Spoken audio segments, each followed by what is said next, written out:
Hello friends, आज के session में बेसिकली हम लोग लर्न करेंगे tax slab for the financial year 22-23 के लिए।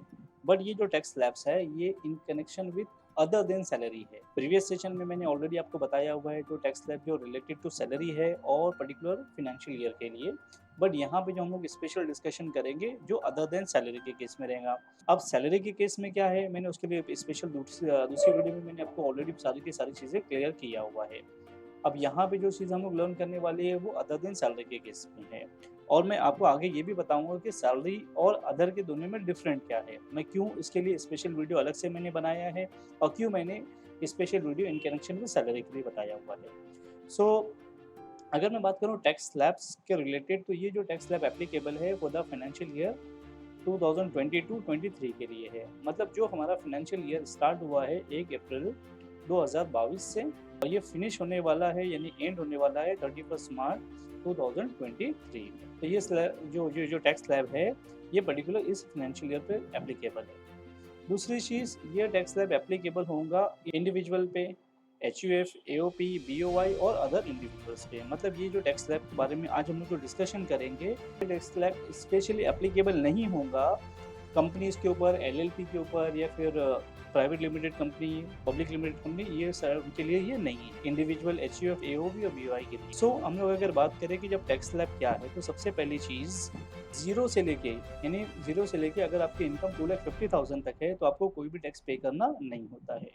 बट अगर आपकी इनकम 2,50,000 से ज़्यादा हो जाती है और 5 लाख की रेंज में आती है, तो जो भी इनकम इसके बीच में आ रही है उसके ऊपर आपको 5% के रेट से टैक्स पे करना है।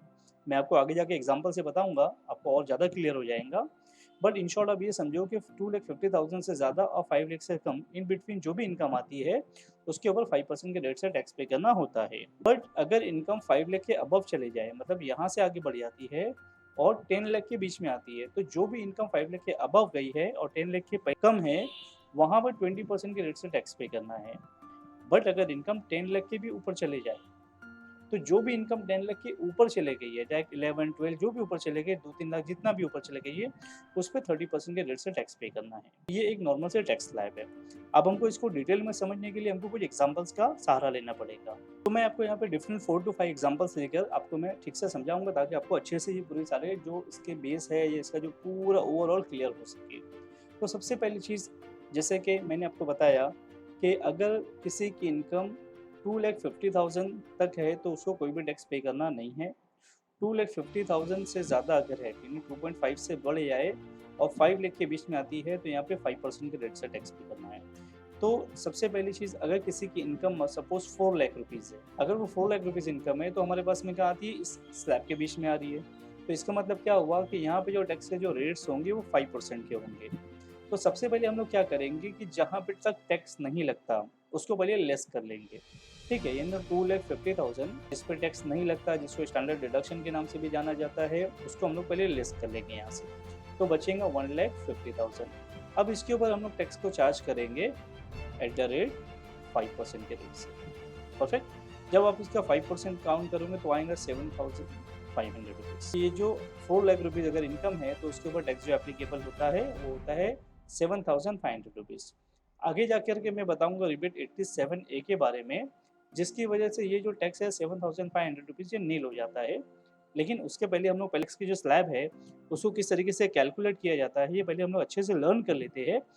फर्दर हम लोग बढ़ेंगे 87A की तरफ में, उसके बाद में सेस की तरफ में, वो सारी चीज़ हम लोग आगे जाके देखेंगे। अब अगर मैं दूसरे एग्जाम्पल से बात करूँ, तो अगर किसी एसएससी की इनकम 5 लाख रुपीज़ है, तो जैसे कि टैक्स स्लैब है 0 से लेके 2.5 लाख तक के कोई भी टैक्स नहीं लगता।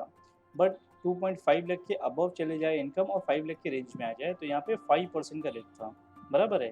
तो इसको हम लोग अगर 5 लाख तक इनकम है, अगर इसको हमको कैलकुलेट करना है तो सबसे पहले क्या करेंगे, 2,50,000 रुपीज़ को यहाँ से लेस कर देंगे, बराबर है।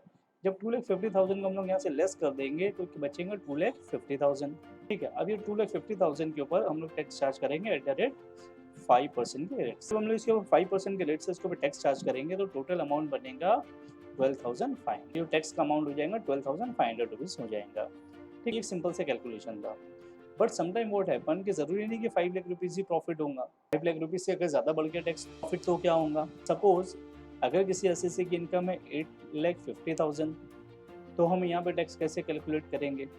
तो लोग क्या मिस्टेक करते हैं, देखो ये बहुत इंपॉर्टेंट पॉइंट मैं आपको बता रहा हूँ कि लोग यहाँ पे कैलकुलेशन में बहुत बड़ी मिस्टेक करते हैं। वो मिस्टेक क्या है कि डायरेक्ट यहाँ से 2,50,000 को घटाने की कोशिश, जबकि ये करना गलत है। यानी अगर आप यहाँ से डायरेक्ट 2,50,000 को लेस करोगे तो क्या आ जाएगा 6 लाख, और उसके बाद में फिर लोग यहाँ पे 5% के रेट 20% के रेट जो है यहाँ पे अप्लाई करते हैं, जबकि इसको इस तरीके से नहीं किया जाता है।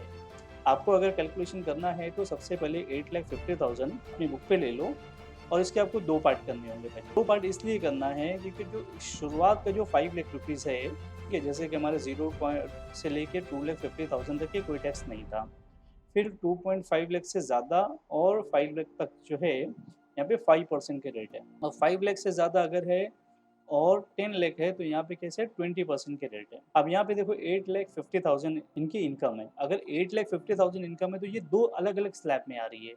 एक कौन सा स्लैब है 5% का, और दूसरा स्लैब एप्लीकेबल होगा 20% का। मतलब ये 2 स्लैब इसके ऊपर एप्लीकेबल होगा।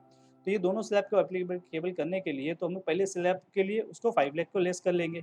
क्यों? क्योंकि 5 लाख तक के जो भी इनकम है उसके ऊपर टैक्स एप्लीकेबल होता है 5% के रेट से। अब इसके ऊपर जो 3,50,000 है, इसके ऊपर रेट एप्लीकेबल होगा 20% का, जबकि यहाँ पे जो 5 लाख के ऊपर जो है ये 5% का रेट। इसके बाद में क्या है कि जब 2,50,000 को हम लोग में से पहले 2,50,000, उसके बाद में हम लोग क्या करेंगे कि जो 5 लाख है, 5 लाख में से 2,50,000 को लेस कर देंगे, बचेगा 2,50,000। अब इस 2,50,000 के ऊपर एट द रेट 5% के रेट से हम लोग टैक्स को चार्ज करेंगे। ये आ जाएगा 12,500।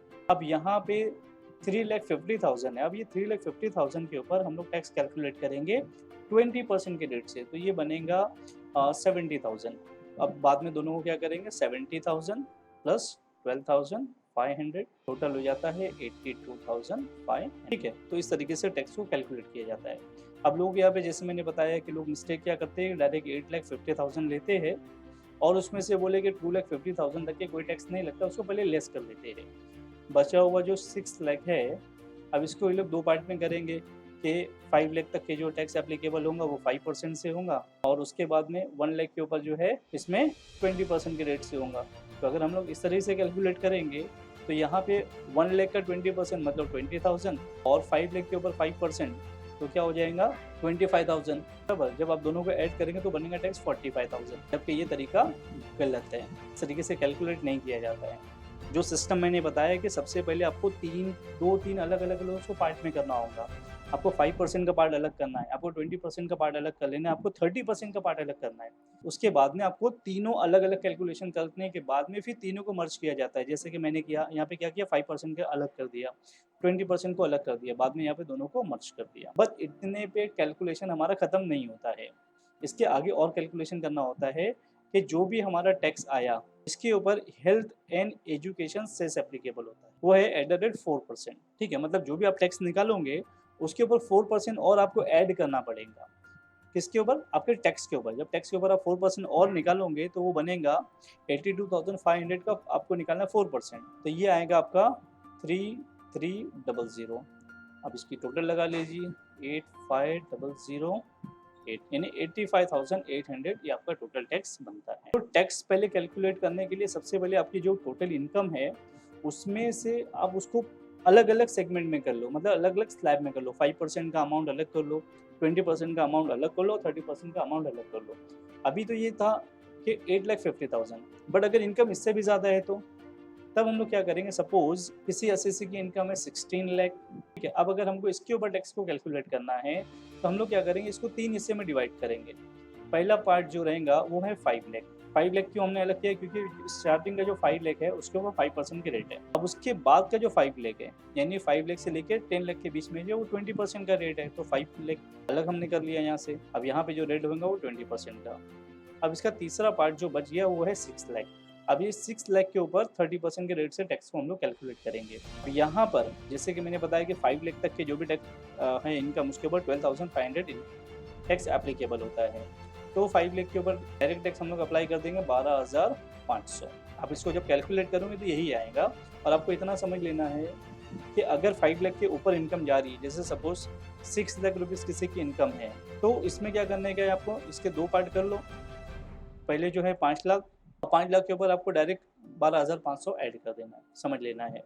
और उसके बाद में जो 1 लाख आया, अभी इस 1 लाख के ऊपर आपको 20% मतलब 20,000 ठीक है, इस तरीके से ऐड कर देनी है। नहीं 5 लाख तक अगर इनकम है ना तो 12,500 रुपये टैक्स आपको डायरेक्ट अप्लाई कर देना है। तो यहाँ पे क्या आ गया 12,500 प्लस अब ये 20% किसका 5 लाख का, 5 लाख का आप 20% निकालोगे तो ये आ जाएगा अराउंड 1 लाख। इसके बाद में ये जो 6 लाख है इसके ऊपर 30% के रेट से टैक्स पे करना है, मतलब ये बनेगा 1,80,000। तो अब बाद में आपको क्या करना है, तीनों के टोटल लगा लेना है। इसके टोटल हो जाएंगी 2,92,500 इसकी टोटल आ गई। अब जो भी टैक्स आया है उसके ऊपर आपको health and education cess apply करना है 4%। जब आप 2,92,500 का 4% निकालोगे तो आएगा 11,700। अब इसकी टोटल लगा लो तो टोटल आ जाती है 3,42,000। ठीक है, तो इस तरीके से टैक्स का कैलकुलेशन किया जाता है। तो सबसे पहले आपकी जो टोटल इनकम है उसके ऊपर पहले देखो कि वो कौन से स्लैब में जा रही है, वो सिर्फ 5% के स्लैब में है या 5% प्लस 20% के स्लैब में आ रही है या 5%, 20%, 30% तीनों स्लैब अगर उसके ऊपर एप्लीकेबल हो रही है तो आपको उसको 3 हिस्से में डिवाइड कर देना है। 5% को अलग कैलकुलेट करना है, 20% को अलग से कैलकुलेट करना है और 30% को अलग से कैलकुलेट करना है। ठीक है, ब्लंडर मिस्टेक नहीं करने का। जैसे कि मैंने बताया कि लोग क्या करते हैं 16 लाख अगर इनकम है तो सबसे पहले क्या करते हैं इसी पे से 2,50,000 डायरेक्ट यहाँ से लेस कर देते हैं, जबकि ये मेथड गलत है। इस तरीके से टैक्स का कैलकुलेशन नहीं किया जाता है। अब आते हैं हम लोग रिबेट 87A के बारे में समझते हैं। एक होता है रिबेट 87A जो आपको समझना बहुत इंपॉर्टेंट है, क्योंकि ये रिबेट 87A का बेनिफिट सिर्फ उन असीसी को मिलता है जिनकी इनकम 5 लाख या उससे कम है। जैसे अगर सपोज किसी की इनकम है 5 लाख रुपीज़ तो इसके हिसाब से जो टैक्स एप्लीकेबल होगा सबसे पहले हम लोग क्या करेंगे 2,50,000 इसमें से लेस कर देंगे। उसके बाद में जो बचा 2,50,000 जब आप इसके ऊपर 5% का रेट अप्लाई करोगे तो आएगा 12,500। अब रिबेट 87A क्या बोलता है, रिबेट 87A क्या कहता है कि अगर आप किसी असेसी की इनकम, किसी असेसी का मतलब individual, HUF, body of individual जो मैंने आपको डिस्कस किया ना, उनकी इनकम, कंपनी वगैरह के लिए नहीं। अगर किसी असेसी की इनकम 5 लाख है या 5 लाख से कम है तो ऐसे असेसी को रिबेट 87A का बेनिफिट मिलेगा और वो बेनिफिट क्या है 12,500 का उसको बेनिफिट है, मतलब उसके जो टैक्स आ रहा है उसमें से 12,500 को लेस कर देंगे, बराबर है। तो जब उसको लेस करेंगे तो टैक्स क्या हो जाएगा नील।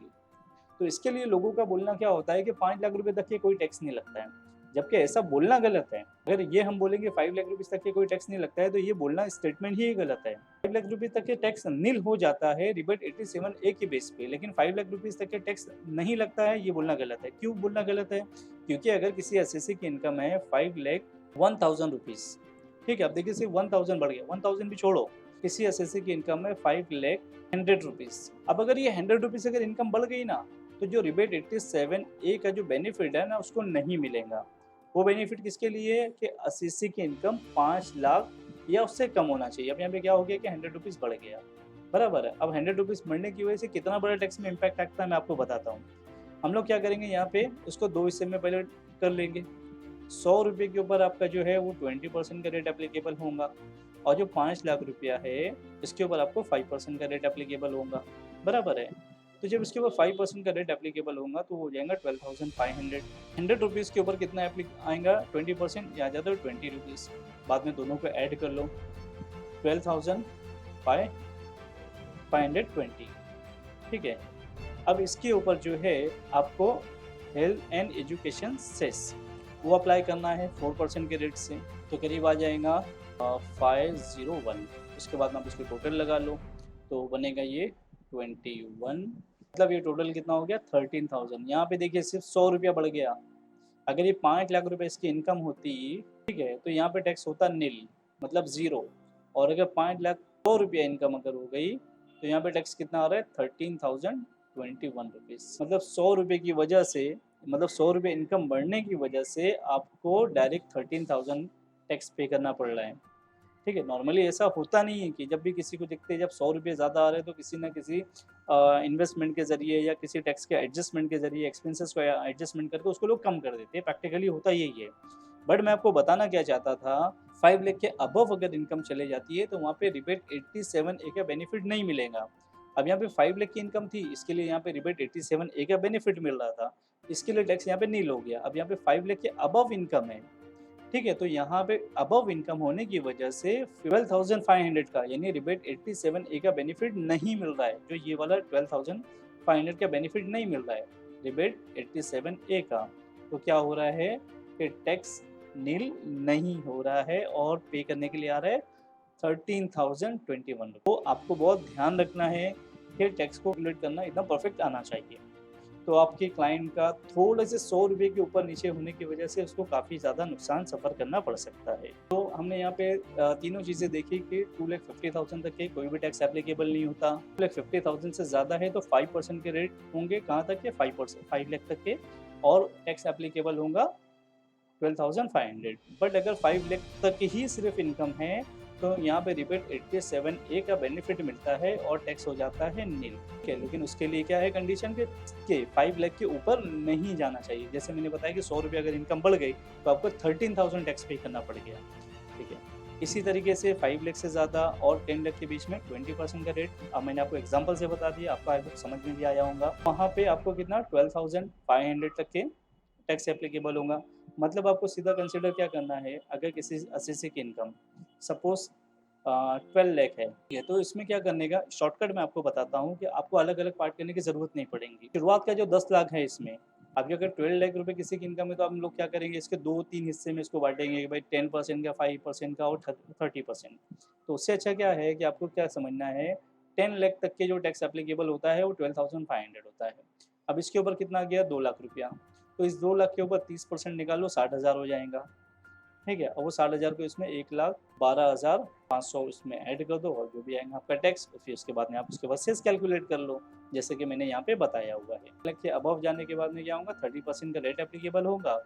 मतलब ये है कि इतना 1,12,500 प्लस 30%, 1,12,500 कहाँ तक के, आपका 10 लाख तक के टैक्स एप्लीकेबल होता है। ठीक है, तो आपको टेक्निक भी यूज़ करना है और नॉलेज भी। सेस के बारे में मैंने आपको बताया 4% सेस, जो भी टैक्स आएगा उसके ऊपर 4% टैक्स आएगा, मतलब सेस आएगा।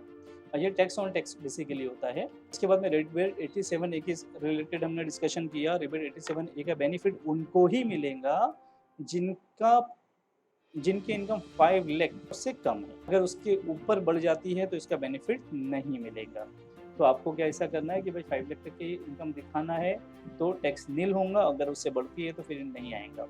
समटाइम व्हाट हैपन कि किसी आपको एक प्रैक्टिकल केस में बताता हूँ कि कभी कभार क्या होता है, किसी एसएससी की इनकम हो जाती है 4,40,000 या 4,50,000, तो सामने वाला कभी इंश्योरेंस वगैरह में इन्वेस्टमेंट किया हुआ होता है 1,50,000 से ज़्यादा। तो ऐसे केस में भी क्या होता है कि ये जो 5 लाख से कम आ जाती है इनकम, जब कम आ जाती है तो टैक्स जो है यहाँ पे नील हो जाता है। तो जो फाइनल इनकम की मैं बात कर रहा हूँ, मतलब सारे एक्सपेंडिचर, सारे डिडक्शन माइनस करने के बाद में जो इनकम आती है, टैक्स उसके ऊपर कैलकुलेट किया जाता है। तो ये जो 5 लाख है ना, तो सारे एक्सपेंडिचर, सारे डिडक्शन जो अंडर सेक्शन 80C से 80U के बीच में सारे जो डिडक्शंस है, लेस करने के बाद में ये सारी चीज़ उसमें आती है। रिबेट 87A का बेनिफिट उनको ही मिलता है जिनकी इनकम 5 लाख से कम है, और कौन सी इनकम, जिसके में से हम सारे एक्सपेंडिचर और डिडक्शन माइनस। उम्मीद करता हूँ दोस्तों आपको ये सारे जो टैक्स स्लैब्स के बारे में मैंने कैलकुलेशन बताया और सारी चीज़ें आपको ठीक से समझ में आई होंगी। ये जो टैक्स स्लैब का हमने जो डिस्कशन किया है, ये इनकम फ्रॉम सैलरी के लिए नहीं है। इनकम फ्रॉम सैलरी के केस में जो है 50,000 का जो है डिडक्शन अलग से मिलता है, और उसके लिए मैंने सेपरेट वीडियो बनाई है। अगर आपको इनकम फ्रॉम सैलरी के बारे में लर्न करना है तो आप उस वीडियो को रिफर करो। बट अगर इनकम फ्रॉम सैलरी के अलावा अदर देन सैलरी की इनकम को लर्न करना है तो उसके लिए ये वीडियो आपके लिए बेस्ट है। सो अगर आपको आपके टैक्स प्लानिंग में कोई इशू आ रहा है, टैक्स कैलकुलेशन में आपके इश्यूज़ आ रहे हैं, तो मुझे पर्टिकुलर नंबर पे मुझे व्हाट्सअप कर सकते हो या मुझे उन नंबर पे कॉल भी कर सकते हो। मैं या मेरी टीम आपको पूरा सपोर्ट करेंगी आपके टैक्स कैलकुलेशन में, टैक्स प्लानिंग में और टैक्स से रिलेटेड सारी इन्वेस्टमेंट्स में। Thanks for watching this video and thanks for being a part of future Capitals family.